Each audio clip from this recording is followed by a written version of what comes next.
అంపారి సాయి ప్రసాద్ అనే ఒక rowdy sheeter వీడు. ఈ రౌడీ షీటర్ మీద ఇన్ని అలిగేషన్స్ ఒక వ్యక్తి చేస్తున్నప్పుడు ఏంటి ఆ పూర్వపురాలు ఏంటి అని తెలుసుకోవాలా?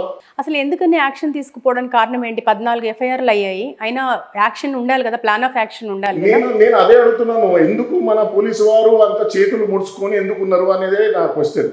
ఇప్పుడు నేను ఐజీ ఇంటెలిజెన్స్ గారిని, తెలంగాణలో ఉన్న ఐజీ ఇంటెలిజెన్స్ గారిని, మన ఉన్న సీఎం గారిని కూడా కోరేది ఏంటి అంటే, ఎందుకు ఇంత నిద్రమత్తులో మన పోలీసు వారు ఉన్నారు వ్యవస్థ?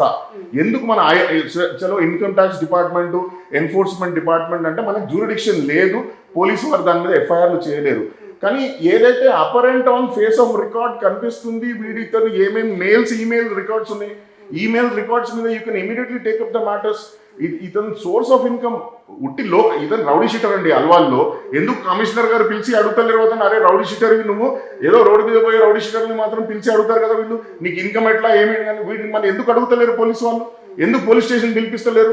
అతను what I want to say is, police వారు నిద్రపోతుర్రు అనే దానికి దీనికంటే ప్రత్యక్ష సాక్ష్యం ఇంకో లేదు. ఇంకా అన్ఫార్చునేట్ గా నేను చెప్తున్నాను.